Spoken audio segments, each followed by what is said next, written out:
नमस्कार शिक्षार्थियों, मैं कृष्णकांत त्रिपाठी एनआईएस के इस स्टूडियो में आप सभी का स्वागत करता हूं। आज हम जिस विषय पर चर्चा करेंगे वह है भाषा शिक्षण के मनोवैज्ञानिक आयाम। हम सभी जानते हैं कि भाषा एक मनोसामाजिक तत्व है और भाषा के सीखने और सिखाने मतलब कि अर्जन और शिक्षण में बहुत सारे मनोवैज्ञानिक कारक इसको प्रभावित करते हैं। शिक्षक होने के नाते हम इन पक्षों को जानें और समझें और उनसे प्रभावित सार्थक रूप से कैसे हों इस पे चर्चा करें। हमारे साथ विषय विशेषज्ञ के रूप में हैं डॉक्टर पतंजलि मिश्रा, वर्धमान महावीर मुक्त विश्वविद्यालय कोटा के सहायक आचार्य। मैं मिश्रा जी का इस स्टूडियो में स्वागत करता हूं और मैं चाहूँगा कि मिश्रा जी हमें बताएं कि कौन कौन से वो सामाजिक मनोवैज्ञानिक आयाम या पक्ष हैं जो भाषा के शिक्षण को प्रभावित करते हैं। मिश्रा जी का स्वागत है। नमस्कार मिश्रा जी। नमस्कार सर। भाषा शिक्षण के मनोवैज्ञानिक आयाम विषय है और जैसा कि इस विषय से ही स्पष्ट हो रहा है कि भाषा के तो मनोवैज्ञानिक आयाम समझ में आ रहा है, लेकिन इस कक्षा में और इस वार्ता में जिस चीज़ पर हम चर्चा करेंगे वह है भाषा शिक्षण के मनोवैज्ञानिक आयाम। मतलब लैंग्वेज टीचिंग का क्या साइकोलॉजिकल एस्पेक्ट है, उसका क्या साइकोलॉजिकल डायमेंशन है, उसका डिसेक्शन, उसका विश्लेषण, उसका संश्लेषण करेंगे। हम यह बात ठीक तरीके से जानते हैं डॉक्टर साहब कि प्रत्येक बालक भाषा का एक सार्वभौमिक स्वरूप लेकर जन्म लेता है। आजकल हम इसे स्वीकार करने लगे हैं कि सार्वभौमिक स्वरूप जो है भाषा का, कोई भी बच्चा जब पैदा होता है तो उसके साथ होता है। इन्हें टेस्ट थ्योरी जो हम बताती है। हाँ, जो बताती है।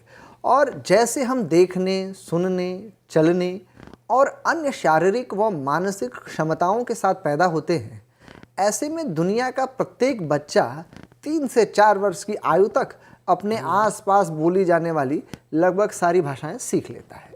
केवल 3 से 4, ये हम सभी जानते हैं और अभी हम चाहें तो अवलोकन करके यह समझ सकते हैं। और आप यह समझिए कि 3 से 4 वर्ष की आयु का बच्चा जो है वह भाषा की जटिल संरचनाओं को न केवल समझता है बल्कि विभिन्न परिस्थितियों में उसका अनुप्रयोग भी करता है।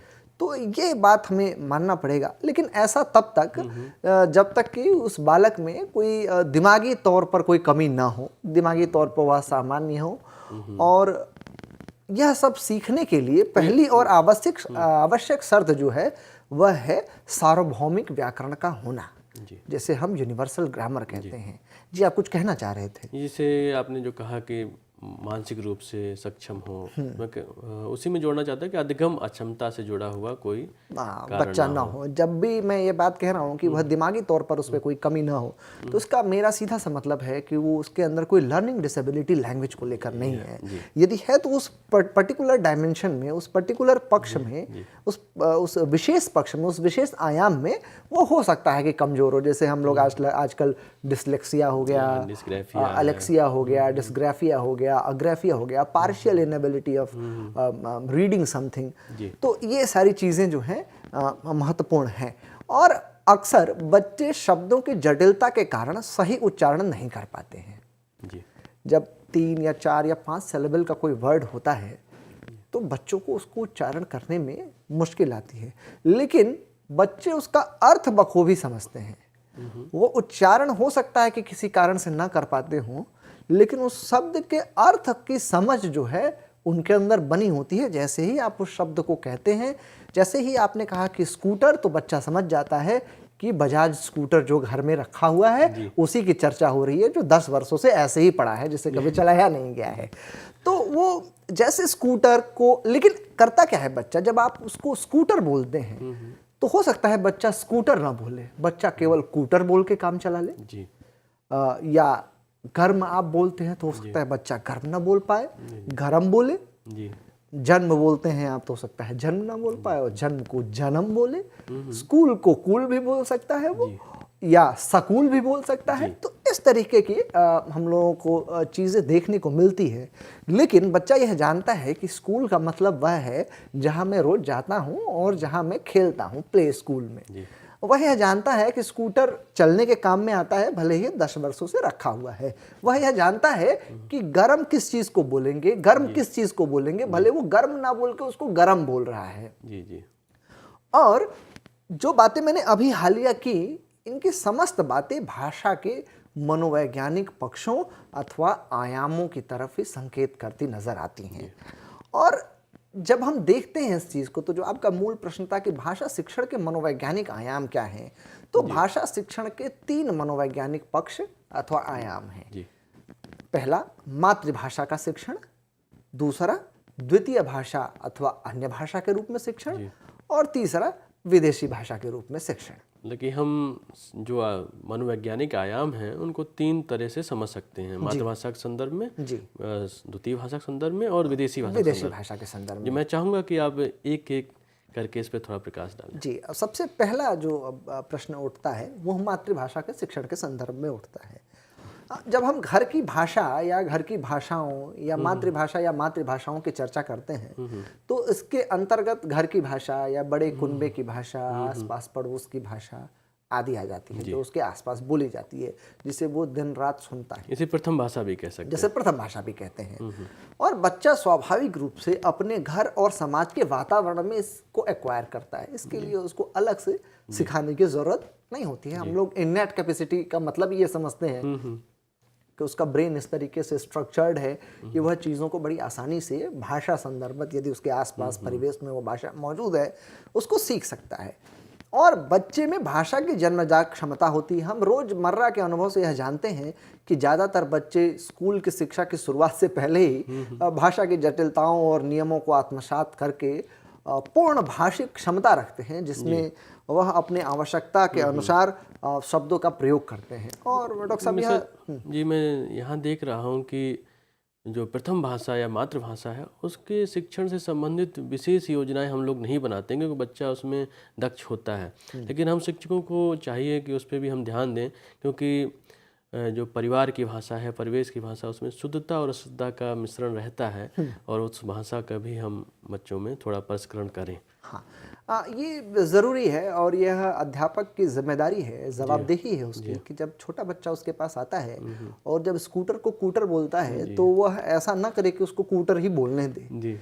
स्कूल को सकूल बोलता है तो ऐसा न रखे कि सकूल ही बोलने दे। यह परिमार्जन आवश्यक है। हालांकि यह शब्द उसने अपने परिवेश की भाषा से सीखा के लिए उचित होगा कि जो शब्द बोले जा रहे हैं, जो दूसरा आदमी समझता है, उन शब्दों का प्रयोग बच्चा भी करे। और यह डॉक्टर साहब सर्वमान्य है कि प्रत्येक व्यक्ति की भाषिक दक्षता विदेशी भाषा के अपेक्षा मातृभाषा में तो अधिक होती है, और यह पूरी दुनिया में स्वीकार है। इसमें कहीं कोई दो मत नहीं है। और इसी कारण मातृभाषा के द्वारा किसी विषय को अधिक आसानी से समझा जा सकता है, और उसके द्वारा विचारों की अभिव्यक्ति अधिक प्रभावपूर्ण ढंग से की जा सकती है। तो इससे यह बात समझ में आती है कि इननेट कैपेसिटी होने की वजह से, जो कि चॉम्स्की जिसकी चर्चा करता है, इननेट कैपेसिटी होने की वजह से बच्चा जो है आसपास परिवेश की, जिसे हम मातृभाषा कहते हैं, उसको बहुत सहज, सरल और सुगम तरीके से सीख जाता है। और थोड़ा सा यदि अध्यापक उसका परिमार्जन करे तो वह उस पर बिल्कुल दक्ष हो जाता है। इसके लिए कोई बहुत ज़्यादा एफर्ट करने की ज़रूरत नहीं होती है, और कम से कम 2 स्किल्स तो वो सीख ही जाता है। आप जानते हैं कि सुनने का स्किल जो है, जो 4 लैंग्वेज स्किल है, और बोलने का स्किल, 2 स्किल वो सीख जाता है। और इन 2 स्किल्स में कोई सीखने जैसी बात भी नहीं है। अब बाकी के 2 स्किल्स जो हैं, लिखना और पढ़ना, यह जरूर उसे सिखाने की जरूरत, विद्यालय की जिम्मेदारी बनती है, विद्यालय और अध्यापक की जिम्मेदारी है ये सिखाए। लेकिन 2 स्किल्स जो है बच्चा सीख के आता है। अब बात करते हैं हम लोग द्वितीय भाषा या अन्य भाषा के लिए शिक्षण पद्धति क्या है। तो भाषा शिक्षण का प्रमुख लक्ष्य केवल भाषा ही सिखाना होना चाहिए, न कि भाषा के बारे में व्याकरणिक वक्तव्य देने की कला सिखाना। सामान्यतः हमारे कक्षों में हम लोग देखते हैं कि भाषा सिखाने से ज्यादा जोर जो है वो भाषा के गूढ़ संरचनात्मक सिंटैक्टिक स्ट्रक्चर को सिखाने पर होता है। भाषा सीखना चाहिए, ना कि भाषा के बारे में। भाषा के बारे में हेलिडे महोदय ने भी 3 पक्ष रखे हैं कि लर्निंग लैंग्वेज एक विषय के रूप में, लर्निंग अबाउट द लैंग्वेज जो भाषा विज्ञान के लोग करते हैं, भाषा के विषय में सीखते हैं, और लर्निंग थ्रू लैंग्वेज और भाषा के माध्यम से सीखते हैं। तो हमारा उद्देश्य प्राथमिक स्तर पे होना चाहिए कि हम भाषा विषय के रूप में। हाँ, भाषा विषय के रूप में सीखें, न कि उसके व्याकरणिक संरचनाओं पे बंद है। इसलिए मौखिक वार्तालाप पर विशेष ध्यान दिए जाने की जरूरत है, जो डे टू डे कम्युनिकेशन है। और द्वितीय भाषा शिक्षण की आदर्श स्थिति उस भाषा को उसके मूल भाषियों के परिवेश में उनसे प्रत्यक्ष बातचीत करके उसी प्रकार सिखाना है जिस प्रकार बालक अपनी मातृभाषा सीखता है। भाषा सीखने का चूंकि इननेट कैपेसिटी जब हम स्वीकार कर रहे हैं लैंग्वेज सीखना, तो उसको नेचुरल तरीके से यदि सिखाया जाए तो ज़्यादा बेहतर तरीके से उसे कोई सीख पाएगा।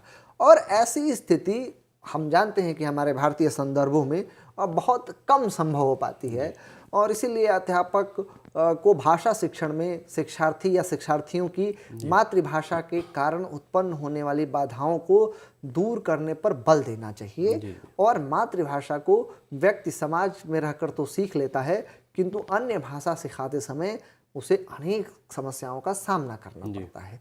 तो इससे यह बात प्रमाणित होती है कि जब कोई अध्यापक नेचुरल तरीके से सिखाने के लिए द्वितीय भाषा को यदि प्रयास करता है तो वह ज़्यादा सहज तरीके से, ज़्यादा आसान तरीके से उसे सीख पाता है।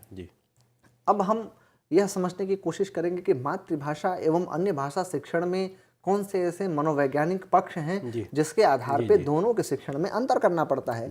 तो मातृभाषा शिक्षण एवं अन्य भाषा या द्वितीय भाषा शिक्षण में कई मूलभूत अंतर हैं, और इनमें सर्वप्रमुख यह है कि जब कोई बालक स्कूल में पढ़ने जाता है तो अपनी मातृभाषा को ध्वनि व्यवस्था, व्याकरण एवं शब्दावली को सीख चुका होता है, और अपनी मातृभाषा की ध्वनियों का दैनिक जीवन की शब्दावली एवं उसके सरल वाक्य के सांचों से ठीक तरीके से अभ्यस्त हो चुका होता है मातृभाषा के संदर्भ में। और जब हम उसको दूसरी भाषा सिखाते हैं, जब कोई अन्य भाषा सिखाते हैं, तो अन्य भाषा के शिक्षण के आरंभ में वह अन्य भाषा के वाक्यों के सांचों से बिल्कुल अपरिचित एवं अनभिज्ञ होता है। और इसी के साथ ही अन्य भाषा सीखते समय उसकी मातृभाषा की सीखी हुई भाषिक आदतें भी सीखने में बाधा उत्पन्न करती हैं। और इसी कारण अन्य द्वितीय भाषा शिक्षण में मनोविज्ञान बहुत महत्वपूर्ण है कि उस भाषा के मनोविज्ञान को समझा जाए, और उस भाषा के मनोविज्ञान को समझ के उस पर ठीक तरीके से काम किया जाए, जिससे अन्य भाषा को सिखाना ज़्यादा तरीके से सहज हो जाए। अब हम यह देखेंगे कि अन्य भाषा का शिक्षण कराने वाला जो शिक्षक है उसे कौन से तरीके अपनाने चाहिए, उसके अंदर कौन सा गुण, कौन से हुनर होने चाहिए जिससे कि उसका शिक्षण जो है वो हम प्रभावी तरीके से करा पाएं। ये महत्वपूर्ण बात है, महत्वपूर्ण है। तो हम यह देखते हैं कि अन्य भाषा, द्वितीय भाषा तथा विदेशी भाषा भी इसमें, अन्य भाषा जब भी मैं कह रहा हूँ तो द्वितीय भाषा और विदेशी भाषा को भी इसमें समाहित किया जाए, तो हम यह बात समझते हैं कि उनको लक्ष्य भाषा के स्वर विज्ञान संबंधी तथा व्यवस्था परक अभिलक्षणों, प्रयोगों, विशिष्ट शब्दावली तथा भाषिक संस्कारों को, जिसे लिंग्विस्टिक राइट्स अंग्रेजी में कहते हैं, का सूक्ष्म ज्ञान होना चाहिए। जो शिक्षक सिखा रहा है उसको भाषा, जो लक्ष्य भाषा है उसकी पूरी समझ होनी चाहिए, जिससे कि यदि विद्यार्थी मातृभाषा से संबंधित करके वह कोई प्रश्न पूछे तो अध्यापक उन विशिष्ट शब्दावलियों से, उन भाषिक संस्कारों से और उन अभिलक्षणों और प्रयोगों से ठीक तरीके से परिचित हो और उसको ठीक तरीके से इसको समझा पाए।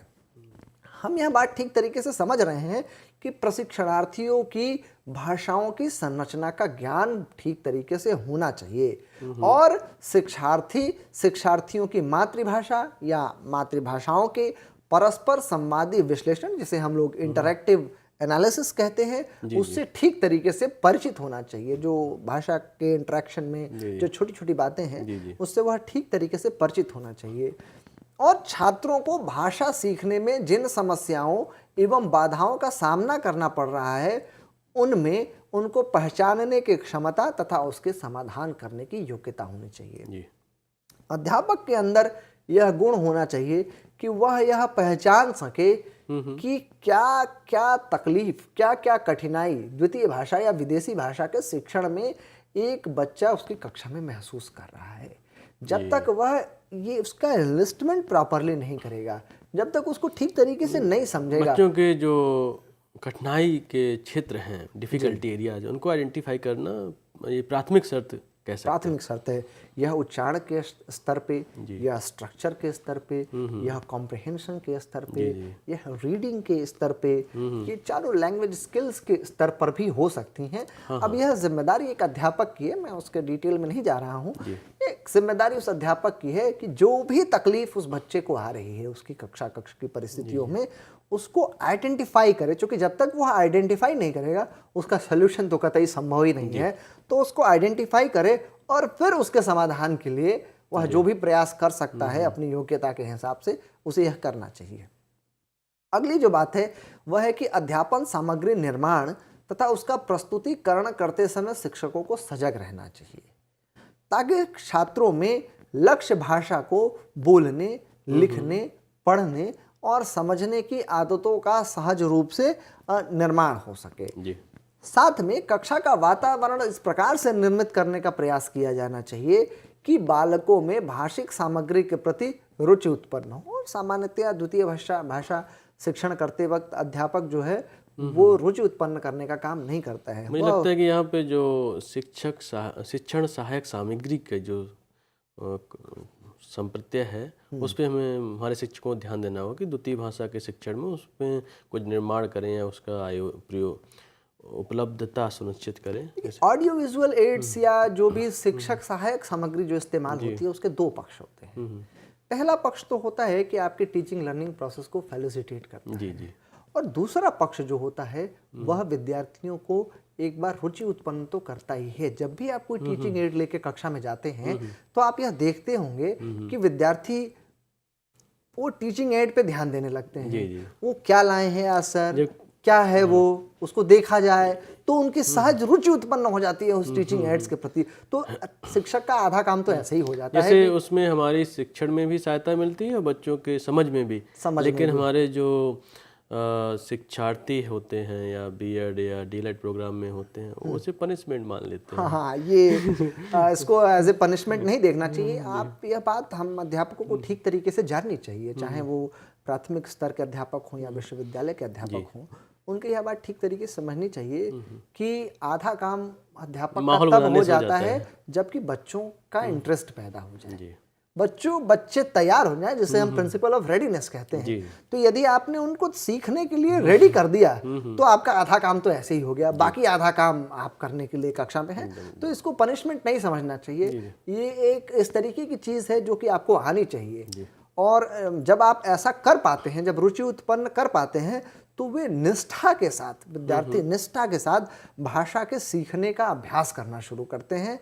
और इसके लिए आप विभिन्न एक्टिविटीज़ ऑर्गेनाइज कर सकते हैं, संभाषण करा सकते हैं उस भाषा में, वाद विवाद प्रतियोगिता जैसे डिबेट कॉम्पिटिशन्स कहते हैं, शाब्दिक अभिनय, पोशाक वगैरह की जरूरत नहीं होती है, उसमें आप पात्र निर्माण कर देते हैं। कहते हैं कि तुम्हें रावण की तरह बोलना है, तुम्हें शेक्सपियर के नाटक के जो विभिन्न किरदार हैं उनकी तरह बोलना है, या आप उसको कोई छोटे से जो 7 एजेस है या तमाम जो छोटे छोटे पोएम्स हैं उसके कैरेक्टर्स में आप उसको ढाल के शाब्दिक अभिनय हेतु भी प्रेरित कर सकते हैं। और अलग अलग रसों के अनुरूप कविता पाठ, अभिनय तो छोटी कक्षाओं में तो है ही रुचिकर, लेकिन बड़ी कक्षाओं में भी बहुत अच्छा, बहुत, इसीलिए मैंने यहाँ अभिनय की चर्चा नहीं की, मैंने यहाँ शाब्दिक अभिनय की चर्चा की।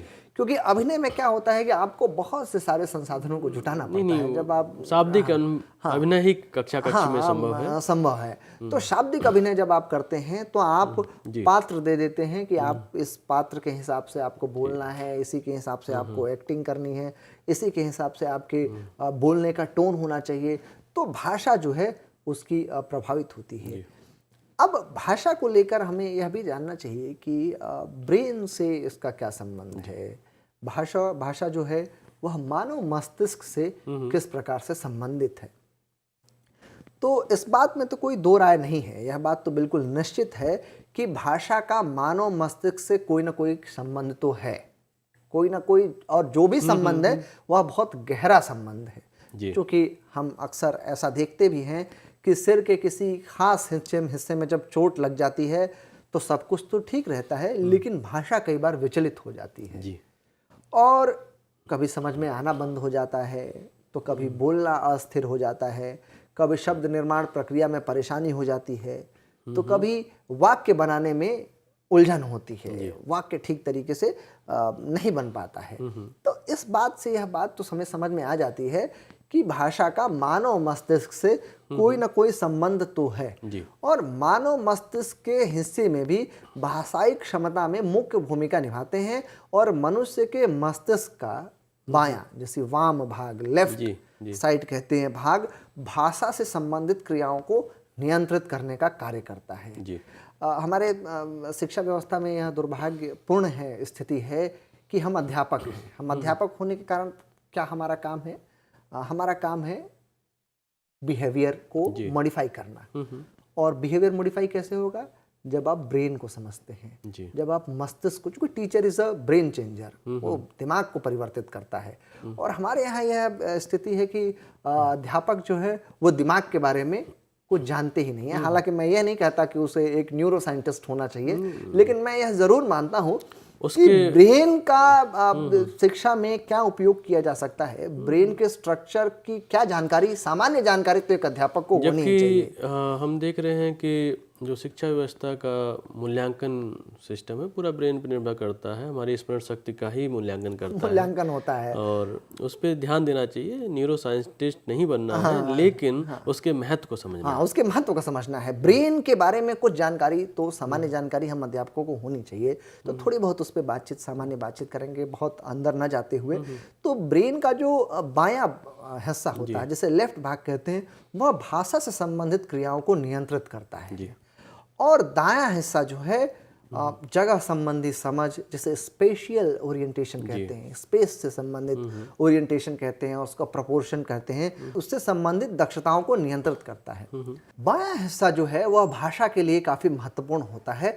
और बाएं हिस्से का एक भाग है जिसे हम ब्रोक्स कहते हैं, BROCKS से इसे हम स्पेल आउट कर सकते हैं। और भाषा को यह हिस्सा सबसे अधिक प्रभावित करता है, शिक्षार्थियों को जानना चाहिए। और यह भाग ध्वनि व आवाज को ठीक से निकाल पाने व व्याकरण संबंधित क्षमताओं से जुड़ा हुआ होता है। ब्रोक्स जो बाएं हिस्से में ब्रेन के स्थित है, वह व्याकरण संबंधी और ध्वनि व आवाज को ठीक तरीके से निकाल पाने का जो फंक्शन है, का जो प्रकार्य है, उसको संपादित करता है। जबकि भाषा से जुड़ा दूसरा हिस्सा है वेरेनिक, जिसे वेरेनिक एरिया हम लोग कहते हैं। यह हिस्सा शब्दों व वाक्यों के अर्थ को समझने से जुड़ा हुआ है। वह तो आवाज, ब्रोक्स आवाज निकालने से, और वेरेनिक अर्थ को समझने से, शब्दों व वाक्यों को कॉम्प्रिहेंड करने से जुड़ा हुआ है। इसलिए मस्तिष्क का यह भाग या यह हिस्सा सुनने व पढ़ने में मदद करता है। इस तरीके से हम देखते हैं कि भाषा जो है वह एक तरीके से साइकोलॉजिकल प्रोसेस तो है ही, सोशल प्रोसेस तो हम सब लोग जानते ही हैं, पूरा का पूरा साइकोलॉजिकल प्रोसेस है। और उसके लैंग्वेज के टीचिंग में भी, भाषा के शिक्षण में भी मनोविज्ञान की एक महत्वपूर्ण भूमिका है। जी, धन्यवाद मिश्रा जी, आपने इतने गूढ़ विषय पे और इतने जटिल विषय पे इतने सहज तरीके से जानकारी दी। आपने ब्रेन की भी चर्चा की, जो कि न्यूरोलॉजी के विषय क्षेत्र का एक टॉपिक कह सकते हैं। वेरेनिक एरिया और ब्रोक्स की बात की, ये हमारे शिक्षकों के लिए नए हो सकते हैं। हाँ, ये देखिए, असल में जो हमारे यहाँ जो व्यवस्था है उसमें हम लोग बिहेवियर मॉडिफिकेशन की चर्चा करते हैं। मैं पहले भी उस बात का संदर्भ ले रहा था। लेकिन हमारे यहाँ क्या है कि ब्रेन से अध्यापक कक्षा में किससे डील करता है? ब्रेन से डील करता है।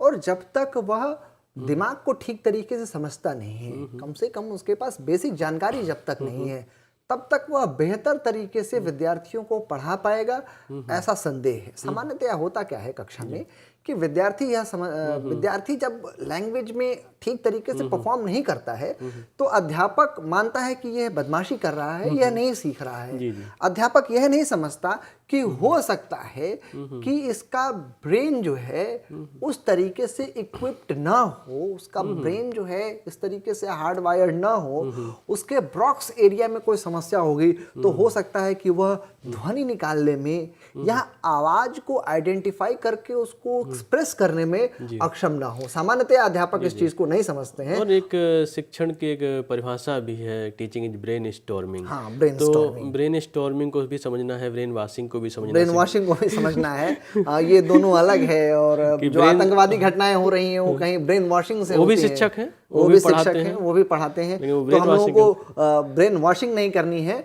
जो है ब्रेन स्टॉर्मिंग की जहाँ आवश्यकता है वहाँ हम इसकी मदद ले सकते हैं। जो क्षमता है बच्चों की, जो उनकी तर्क की आवश्यकता है, उसको हम संतुष्ट करें, ना कि हम अपना तर्क उन पे थोप दें। जी जी जी। तो इसको समझना होगा हमारे शिक्षकों को। तो शिक्षक को यह समझना होगा कि जब भी उसका ब्रोक्स एरिया ठीक से काम नहीं करेगा, तब वह ध्वनि व आवाजों को ठीक तरीके से निकाल नहीं पाएगा, इसमें उसको समस्या होगी। तो इसके लिए उसको छड़ी उठा के पीटना नहीं, आजकल तो वो इलीगल भी हो बच्चों गया को बोर्ड पे नहीं दिख रहा है, बच्चा पढ़ नहीं पा रहा, तो शिक्षक समझते हैं कि बदमाश है, आलसी है। और सामान्य बातचीत ये है कि ब्रोक्स एरिया ही, मैंने उस तरफ इशारा भी किया कि हाँ, व्याकरणिक जो संबंधित क्षमताएं हैं, भाषा समझना और भाषा के व्याकरण को समझना, ये दो चीजें हैं। तो ब्रोक्स एरिया जो है ना, वो भाषा के व्याकरण से भी संबंधित है जी। वो जब उसका ब्रोक्स एरिया ठीक होगा, ब्रोक्स एरिया प्रॉपर सिचुएशन में होगा, तभी जाके वह व्याकरण के और ग्रामर की बारीकियों को समझेगा। और दूसरी जो चर्चा मैंने की, जैसे कि मैं वेरेनिक एरिया कहते हैं न्यूरो साइंस में इसे, और ब्रेन के साइंस में वेरेनिक एरिया कहते हैं। यह हिस्सा जो है शब्दों व वाक्यों के अर्थ को समझने से जुड़ा है जी, कॉम्प्रिहेंशन से जुड़ा है। यदि किसी बच्चे का वेरेनिक एरिया यदि कमजोर है और वेरेनिक एरिया यदि ठीक तरीके से डेवलप नहीं हुआ है, या किसी दुर्घटना या एक्सीडेंट में वो एरिया प्रभावित हो गया है, तो ऐसी स्थिति में वह हो सकता है कि शब्दों को निकाल पा रहा हो, शब्दों को बोल पा रहा हो, लेकिन यह संभव है कि शब्दों व वाक्यों के अर्थों को समझने में उसे दिक्कत हो, उसे सुनने व पढ़ने में हो सकता है कि दिक्कत हो। वह कोई बात सुन रहा हो लेकिन उसका अर्थ नहीं कॉम्प्रिहेंड कर पा रहा हो, वह कोई चीज पढ़ रहा हो और पढ़ने के दौरान वह उसका अर्थ ठीक तरीके से नहीं समझ में आ रहा। तो ये हमारे अध्यापकों को या हमारे शिक्षकों को समझना चाहिए कि ब्रोक्स और वेरेनिक एरिया की वजह से ऐसा होता है। कई बार हो सकता है बच्चे शैतानी भी करते हैं, लेकिन हमेशा शैतानी नहीं कर रहे होते हैं। आजकल हो सकता है हमारे जो सरकारी विद्यालय हैं या निजी विद्यालय तो अपना स्वयं व्यवस्था करते हैं, सरकारी विद्यालयों को निर्देश हैं कि वो निजी जो प्राथमिक उपचार केंद्र हैं उनमें बच्चों का मेडिकल चेकअप वगैरह की सुविधाएं होती हैं, वार्षिक डॉक्टर आते भी हैं या उनको बुलाया भी जा सकता है। तो अगर कोई बच्चा नहीं समझ पा रहा तो वो जानने की कोशिश करेंगे क्या समस्या है, ना कि उसे हम लोग दंडित करें। तो ये पूरा भाषा का एक मनोवैज्ञानिक पक्ष है और भाषा शिक्षण का एक मनोवैज्ञानिक पक्ष है, जिसे आपके सामने रखा गया।